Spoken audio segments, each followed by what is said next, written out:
Salam sejahtera dan salam hormat bersama saya Nick Senyambar dalam Awani Sarawak. Seperti biasa, kita mulakan dengan tumpuan utama untuk malam ini.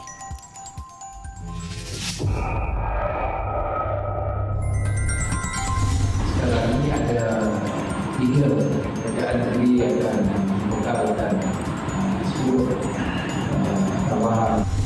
Jadi dalam masa itu kita mendapati kataloga yang monitor vaksin ini no issue. So far tak ada kelemahan. Dan lagu ini ditujukan kepada rumah panjang ataupun kepada kampung dan keluarga di kampung. Satu kes kematian baru COVID-19 direkodkan di daerah Song. Ini menjadikan jumlah keseluruhan kematian meningkat kepada 37 kes bagi seluruh Sarawak. Kes ke-37 ini melibatkan seorang wanita tempatan kelainan upaya OKU berusia 41 tahun. Mengikut laporan Jawatankuasa Pengurusan Bencana Negeri JPBN Sarawak, kes telah mendapatkan rawatan di Hospital Kapit setelah dirujuk secara kecemasan dari klinik kesihatan pada 23 Januari 2021 kerana sesak nafas. Saringan RT-PCR mendapati kes positif COVID-19 dan kes disahkan meninggal dunia pada 23 Januari 2021. JPBN Sarawak turut mengesahkan kes mempunyai komorbid penyakit darah tinggi, asma dan obesiti. Pada hari ini juga JPBN Sarawak melaporkan 191 kes positif COVID-19. Kluster Pasai masih merekodkan angka tertinggi dengan 96 kes melibatkan 7 daerah. Mengikut pecahan kes hari ini, 81 direkodkan di Sibu, 38 Kanawit, 16 Bintulu, 12 di Matu, 8 di Song, 7 di Kapit, 5 Sarike dan Samarahan, 4 di Miri, Bukit Mabong, 2 masing-masing di Kuching, Beluru dan Dalat. Manakala 1 di Bau, Daro, Belaga, Selangau dan Meradong menjadikan jumlah keseluruhan kes positif COVID-19 di Sarawak meningkat kepada 4,315 kes. Matu dan Daro bertukar status dari hijau ke kuning. Bahasa antara perkara yang menyukarkan penyampaian maklumat kepada penduduk rumah panjang mengenai situasi semasa COVID-19 di kawasan mereka. Justru Ketua Menteri Sarawak Datuk Patinggi Abang Johari Tun Openg mahu anggota penguatkuasa dalam kalangan askar wataniah tempatan memantau penduduk di kawasan sekatan pergerakan. Jelas Abang Johari, kebanyakan penduduk belum faham mengenai wabak COVID-19 memandangkan ia suatu yang baru bagi mereka. Dengan bantuan askar wataniah tempatan, masalah berkenaan mungkin dapat diatasi. Wataniah adalah anggota daripada civil servant, civil orang awam.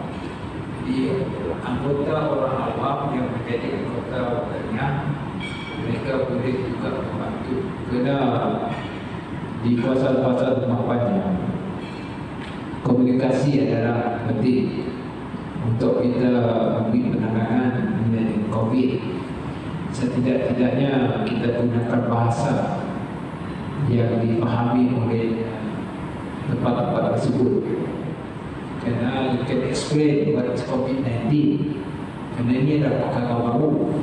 Jadi kita dah mempunyai satu saluran komunikasi yang dipahami oleh masyarakat yang terkena dengan COVID-19 ini.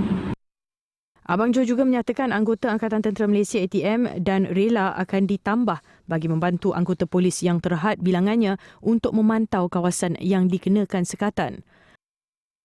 Kita rasa bahawa enforcement hendaklah diperbaiki dan anggota dapat ditambahkan.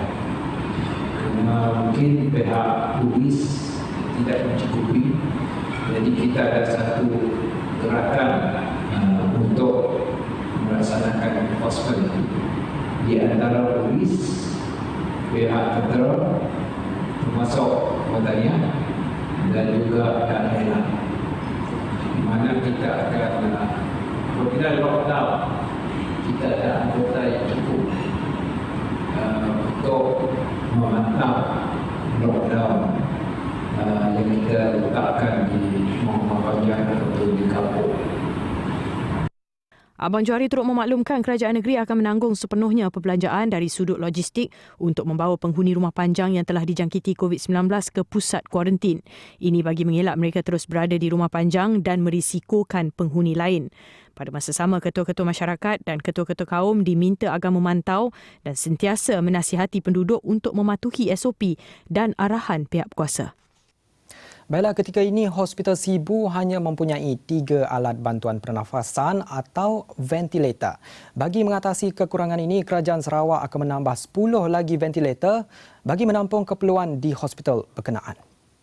Kerajaan telah memutuskan untuk menukar aset Jabatan Kesihatan hospital dari sudut mesin pernafasan ventilator.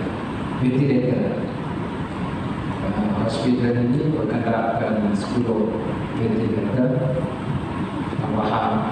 Sekarang ini ada 3. Backup. Jadi kita tambah lagi 10.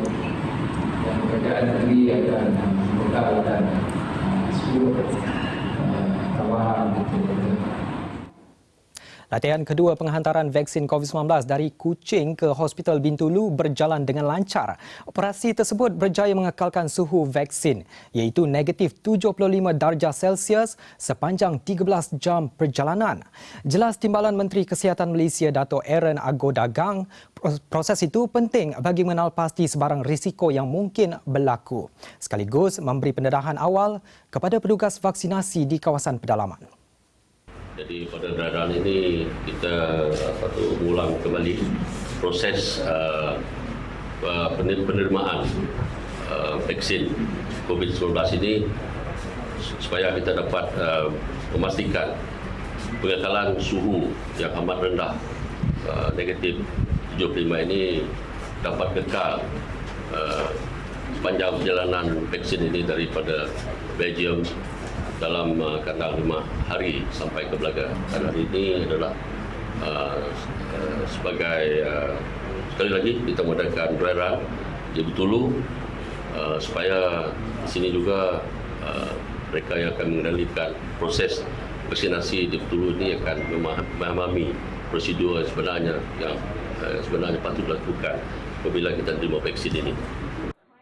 Jelasnya lagi, setakat ini tiada sebarang kelemahan yang dikenal pasti melibatkan logistik maupun fasiliti di pusat vaksinasi berkenaan. Kita melihat kalau mengikut apa yang telah adakan, sebenarnya kita gunakan penghantaran dengan cara yang paling slow. Sebenarnya dari Kuching dia menggunakan jalan darat semalam. Kita boleh gunakan flight. Tetapi dalam program darat ini kita gunakan penghantaran vaksin ini the slowest possible route. Jadi dalam masa itu kita mendapati tata loga yang monitor vaksin ini no issue. So tak ada kelemahan.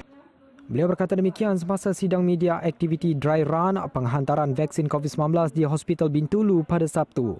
Latihan penghantaran vaksin COVID-19 ke Klinik Kesihatan Belaga dijalankan pada Jumaat dari Bintulu ke Klinik Kesihatan Belaga melibatkan jarak 178 km atau sekitar 5 jam perjalanan darat. Warga Miri, anda diperlukan. Tabung darah Hospital Miri merayu kepada orang awam agar tampil untuk menderma darah. Pakar perubatan dan transfusi darah Dr. Nur Kazarina Omar berkata, jumlah penderma darah mengalami penyusutan 50% dalam tempoh 3 minggu. Buat pengetahuan semua, stok darah di Hospital Miri dan juga di Sarawak masih lagi dalam keadaan yang mencukupi. Walau bagaimanapun, melihat kepada trend pengurangan kedatangan penderma darah untuk menderma darah dalam masa 2 ke 3 minggu yang lepas disebabkan peningkatan kes COVID-19, kami bimbang sekiranya keadaan ini berterusan dan penderma darah masih lagi tidak tampil untuk menderma, stok darah kami akan mencapai tahap yang kritikal dalam masa 2 ke 3 minggu lagi. Ujarnya penderma tidak perlu risau dengan risiko terdedah dengan jangkitan COVID-19 kerana tempat menderma darah diasingkan. Kami adalah terletak di kawasan yang berasingan dan jauh daripada pesakit, dan kawasan penerima darah kami memang dihaskan untuk penerima darah dan orang awam untuk datang. Di samping itu, kami mengamalkan standard operasi prosedur yang sangat ketat di mana kami memastikan dan menjalankan ujian saringan kesihatan terhadap staf yang datang untuk memakai kelengkapan perlindungan yang lengkap semasa mengendalikan penerima darah kami. Bagi menggalakkan orang ramai menderma darah, kempen bergerak akan dilakukan pada hujung minggu mengikut SOP yang telah ditetapkan. Orang awam boleh merujuk laman rasmi tabung darah Hospital Miri dan melalui aplikasi Facebook untuk jadual serta perkembangan lanjut. Tidak keterlaluan kalau dikatakan produk paling laris ketika ini adalah komputer riba dan mesin pencetak. Puncanya pengajaran dan pembelajaran di rumah PDPR dan juga bekerja dari rumah. Tinjauan Awani Sarawak di sebuah kedai kelengkapan elektronik mendapati antara stok yang semakin berkurang adalah komputer riba dan juga mesin pencetak. Jelas salah seorang pembantu penyelia syarikat elektronik disebabkan permintaan luar biasa, stok mesin pencetak dan komputer riba di kedainya mula berkurangan. Because now is a supplier actually a bit shortage on supplier lah. So means the notebook we have limited stock, printer also center. Then now always looking for the Wi-Fi printer, so that is easy, can print direct from your phone or tablet direct printing. But now a lot of shortage. Bagi beberapa pula memang ada pilihan untuk beli secara atas talian, namun penghantarannya pula agak lambat selain terpaksa bayar kos tambahan. Ada juga cari online tapi price a bit highernya, offer cheaper tapi shipping very expensive lah, to especially dekat Kuching.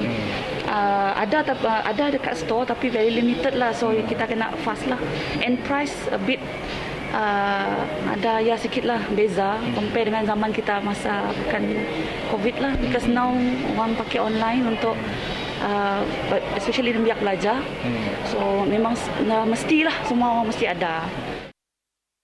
Bagi ibu bapa, mereka juga perlu berjimat. Justru komputer riba dengan harga mampu milik menjadi pilihan. Kami dah dari minggu lepas mencari laptop. Even dan yang ada barang belum ready bah. Tapi kami everyday lah survey dan finally dapat pun yang 1,009. Susah cari, memang susah. Semua habis. Yang ada pun 3-4 ribu. Untuk student rasanya si baloi lah sampai 3-4 ribu. Meno, sebuah lagi karya dari Alena Murang. Irama serta petikan sape menenangkan disulam dengan kisah rindu akan kampung halaman. Semua ini diterjemah menerusi muzik video Gadis Kelabit ini yang baru dilancarkan pada Jumaat. Hai Astro Awani, saya Alena Murang sangat-sangat excited sekarang sebab baru melancarkan muzik video terbaru yang bertajuk Meno. Meno dalam bahasa Kenyah bererti perasaan rindu terhadap seseorang ataupun setempat, dan lagu ini ditujukan kepada rumah panjang ataupun kepada kampung dan keluarga di kampung sebab saya sangat-sangat rindu dengan kampung. Dan saya tahu ramai di seluruh dunia sedang mengalami perasaan macam ni, perasaan Meno. Katanya, inspirasi dari muzik video ini datangnya dari lirik lagu Kelabit Belian Meno yang dinyanyikan oleh nenek moyangnya yang suatu ketika dahulu melakukan perjalanan jauh dari kawasan tanah tinggi ke Miri untuk mencari rezeki. Ia diterjemahkan ke irama lebih segar oleh pemain sape berbakat ini dalam menggambarkan situasi anak perantauan termasuk dirinya yang menetap di Kuala Lumpur dan tidak dapat pulang ke kampung halaman ketika PKP ini. Ujarnya suntingan muzik video ini melibatkan panorama di sepanjang Sungai Ulu Baram, Sarawak. Hai Astro Awani, jangan lupa saksikan muzik video terbaru saya, Meno, hanya di YouTube. Baiklah, dengan itu sekian laporan Awani Sarawak untuk malam ini. Saya Nixon Nyambar. Salam hormat.